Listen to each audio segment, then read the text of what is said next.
Fala galera, aqui é o Rony e hoje eu vim trazer pra vocês a resenha do livro O Poder do Hábito.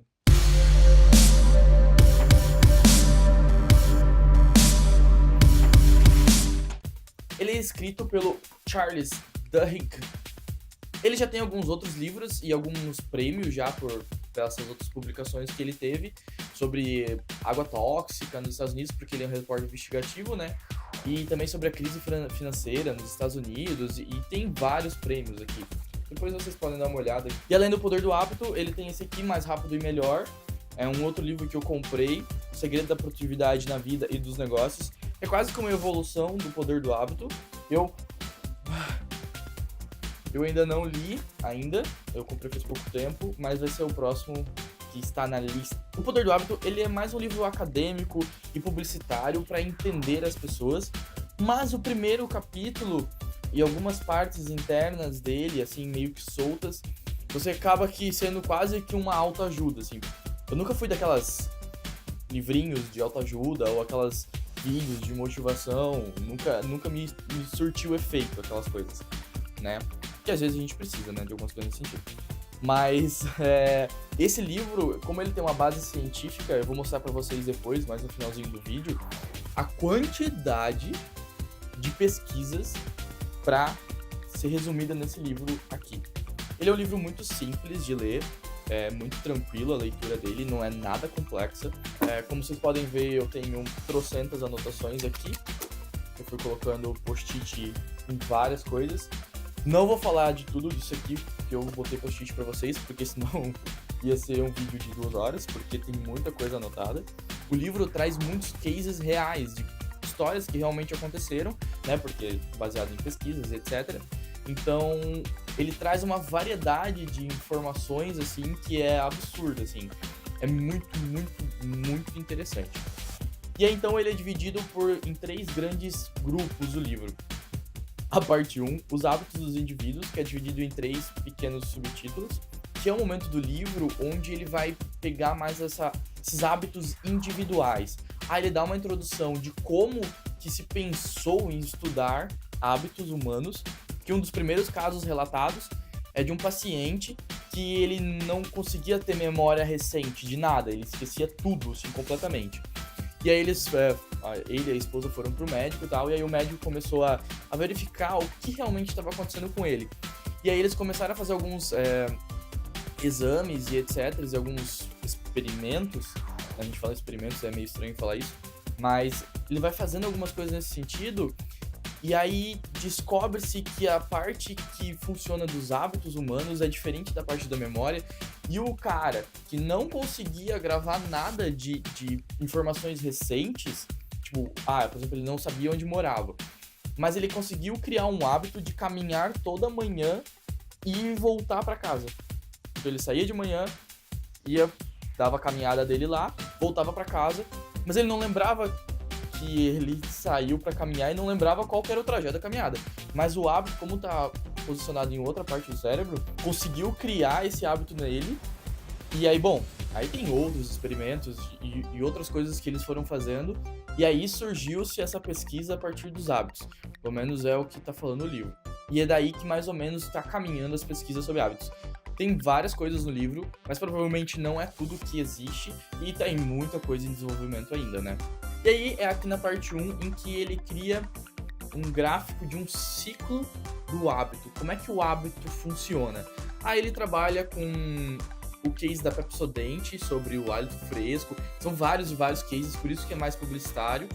Mas a gente consegue trazer isso um pouco pro lado individual, pessoal, assim, para você mudar os seus hábitos e ser meio que autoajuda.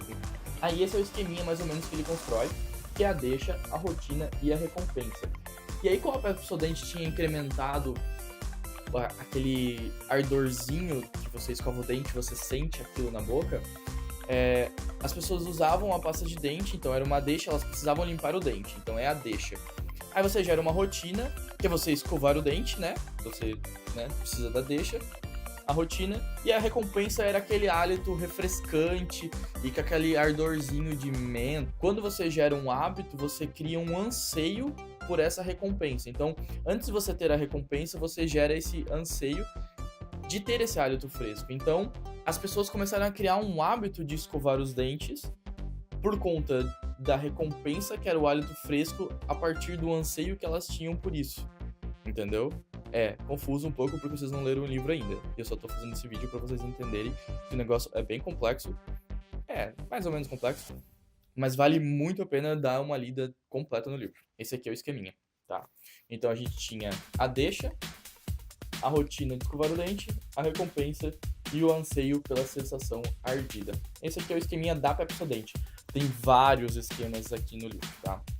Com esse mesmo template de deixa, rotina, recompensa, deixa, rotina, recompensa. Como eu falei, o hábito ele cria-se o hábito, que ele é diferente de rotina, a partir de que você gera um anseio pela recompensa. Então isso vira automático e você acaba fazendo o ciclo e você já nem pensa mais, né? Uma coisa muito importante que ele fala também no primeiro capítulo é que hábitos não morrem e não somem da mente humana. Hábitos só podem ser tirados da mente humana, digamos assim, quando você sobrepõe esse hábito. Você não consegue eliminar um hábito. Você sobrepõe ele com alguma outra coisa. Vamos supor assim, ó. Você tá lá na empresa.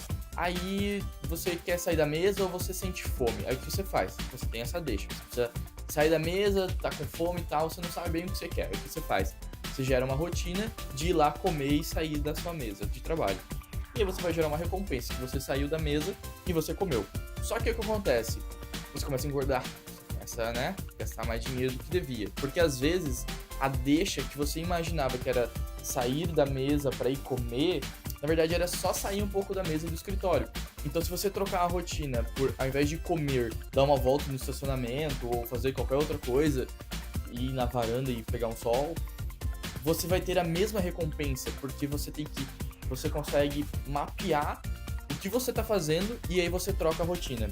Quando você troca a rotina, você consegue sobrepor o hábito antigo, que era comer, gastar e engordar, por uma rotina um pouco mais saudável, com a mesma recompensa, porque o seu cérebro só queria sair da mesa para dar uma volta, ele não queria comer, só que a sua rotina era comer. Então tá vendo como é que funcionam as coisas? E aí você consegue ir manipulando esse ciclo do hábito para gerar novos hábitos. Interessante isso, não é? Você gerar esses hábitos a partir de hábitos já existentes. Até porque, segundo o que ele fala no livro, não existe como você eliminar um hábito, você apenas o sobrepõe. A parte 2 é a parte das organizações. Ele sai dos indivíduos e vai para dentro das empresas, das grandes empresas, tá? Aí o que ele faz? Ele pega esse mesmo esquema do individual e utiliza para as empresas. Utiliza dentro das organizações, porque a organização é uma coisa viva, uma coisa que está sempre em movimento. E são feitas de pessoas. Só que ao invés do nível individual, aqui a gente vai pegar no nível empresarial. Como isso funciona numa empresa. Como trabalhar hábitos em várias pessoas ao mesmo tempo. O que é incrível. E aí o que acontece? Ele vai ampliando a nossa visão daquele esquema apenas simples de hábito e vai trazendo várias coisas que são complementares e que trabalham essa rotina, esse esquema que ele produz de uma forma completamente diferente do que a gente imagina. Então ele começa a trazer, por exemplo, sobre hábitos angulares, que são hábitos que a gente picota eles e a gente vai tendo recompensas pequenas em cada nível dessas novas rotinas dentro da empresa e que isso gera um efeito em cascata com todos os funcionários da empresa. Aí é nesse capítulo que ele vai falar um pouco do Michael Phelps e da Starbucks, o que são interessantíssimos, assim. Ele mostra um pouco sobre os esquemas internos da Starbucks, de como funciona o atendimento ao cliente. E um outro case que ele traz é sensacional. É uma coisa assim, não muito aberta, as pessoas não sabem realmente se isso existe, porque a empresa não deixa bem claro, até porque é meio complicado, mas é o case da Target. Assim, você fica tipo, uou, como é que esses caras conseguiram fazer um sistema que faz isso? Então eu não vou falar nada sobre esse case, porque vocês precisam muito mesmo ler e entender corretamente, certinho, o que está escrito lá. Então não tem muito o que eu falar aqui. E aí ele fala um pouco sobre também a coisas que você tanto ouve, tanto vê, tanto você é tão impactado tantas vezes por essa coisa que você acaba gostando dessa coisa. O exemplo que ele dá da música Hey Ya, antiga, não vou botar ela aqui, vou deixar ela nos comentários, mas também é um case muito legal, porque a música era para fazer sucesso a partir de um software que eles utilizavam lá de satisfação, só que não fez sucesso. E aí eles começaram a impactar tanto na rádio, um esquema de sanduíche, ele explica certinho aqui no livro como é que funcionou nas rádios e tal, que aí a partir disso, de você criar o hábito das pessoas escutarem tantas vezes no dia, a música virou um sucesso que é um sucesso até hoje, sabe? Então, a gente consegue manipular bastante as pessoas se a gente souber utilizar isso aqui. Não é a verdade verdadeira absoluta, não é uma coisa que vai funcionar sempre, mas é interessantíssimo entender e talvez utilizar de umas formas legais. Também a gente não vai fazer sacanagem, né? E aí a gente tem a parte 3, que é o hábito da sociedade, que aí amplia mais, né, sai das empresas e vai para uma sociedade inteira. Aí ele traz uns cases como a Rosa Parks, do caso dos ônibus de Montgomery lá, do Martin Luther King, como uma ação pode levar a várias ações em cadeia. Aí ele comenta sobre laços fracos e laços fortes, que são aquelas amizades muito fortes, falando num contexto assim bem generalizado, tá, gente? Mas amizades fracas e fortes, por exemplo, se a gente tem só amizades muito fortes, a gente acaba limitado a um círculo de amizade onde não se tem muitas grandes diferenças. Quando você tem esses laços fracos, essas pessoas um pouco mais longe de você, a quais têm ideias, pensamentos e atitudes e informações diferentes, da qual você não está acostumado nesse seu laço forte, né, nesse seu grupo de amizade mais forte, você acaba conhecendo e às vezes tendo até mais oportunidades.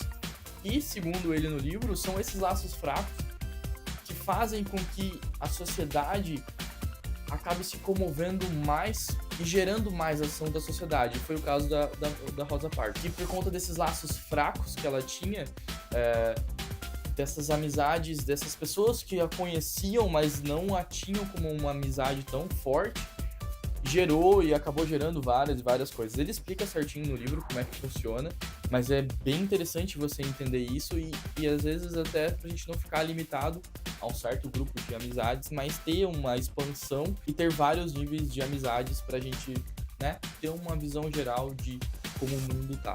Aí depois ele vai falar um pouquinho sobre livre-arbítrio, porque a gente pensa assim, a gente tem os hábitos, mas a gente cria esses hábitos, a gente é refém dos próprios hábitos. Como é que isso funciona? Como é que pra justiça isso funciona? Porque quando você gera esse hábito, você o faz automaticamente. Então, uma viciada em drogas, um viciado em jogos, cassino, etc., ele é culpado por aquilo que ele faz porque ele já criou esse hábito. Então, ele faz automaticamente.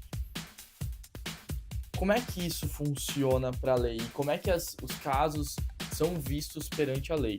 Ele dá uma geral de 2 casos em específico, mas isso é uma coisa que é bem complexa e ele dá uma visão bem geral assim do que realmente pode acontecer num tribunal ou como uma pessoa com um hábito ruim pode ser julgada. Porque aí, por exemplo, o outro caso que ele fala é de um sonâmbulo que assassinou a esposa enquanto dormia, mas ele era sonâmbulo. Ele tinha esse hábito de se movimentar à noite, mas ele não tinha consciência do que ele estava fazendo. Então aí ele dá uma explicação geral de tudo o que aconteceu nesses 2 casos em específico e como ocorreu no tribunal e etc. O julgamento dos 2. Um desses 2 casos foi sentenciado. Mas fica a dica aí pra vocês lerem o livro, vocês vão saber certinho do que eu tô falando. E aí, durante todo o resto do livro, ele tem várias definições de outras coisas, tipo, por exemplo, força de vontade.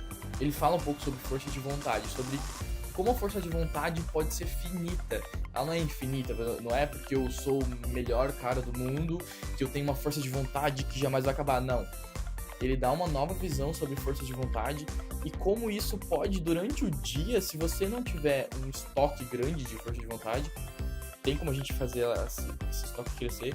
Mas, por exemplo, tá o dia inteiro trabalhando, você acabou com sua força de vontade, e aí você chega à noite, você quer fazer uma coisa que você ama, que é correr, por exemplo. Só que a sua força de vontade acabou. Então você não sai pra correr, que é a coisa que você ama, sabe? Então ele dá essas definições e tem várias outras coisinhas que o livro traz, como eu falei pra vocês. A cada página, assim, é uma coisa nova, ó. Pouco post-it que eu coloquei aqui. E não é tudo que eu ainda queria colocar. E eu não falei de tudo isso pra vocês, porque o vídeo já tá longo. Eu não quero me estender muito, eu só quero dizer pra vocês que, sim, vale muito, muito, muito. Da 302 até a 383, então são aí 80 páginas só de referencial teórico, bibliográfico, entrevistas e etc. Isso aqui, ó. Até uma partezinha aqui que eu gostar. Então é isso, galera. Eu recomendo muito esse livro. Vou deixar aqui embaixo o link da descrição para vocês comprarem o livro. Não é caro, eu paguei R$50, não sei quanto vocês vão achar, mas provavelmente vocês acham mais barato que isso. Então é isso aí, galera. Não esqueçam de deixar aquele like aí embaixo, compartilhem esse vídeo e não esqueçam de se inscrever no canal, porque tem sempre novidade de livros novos, a gente traz coisas de filme, traz coisas de jogos, então vale a pena se inscrever no canal. Compartilhem esse vídeo com seus amigos e eu vou ficando por aqui e eu espero vocês numa próxima.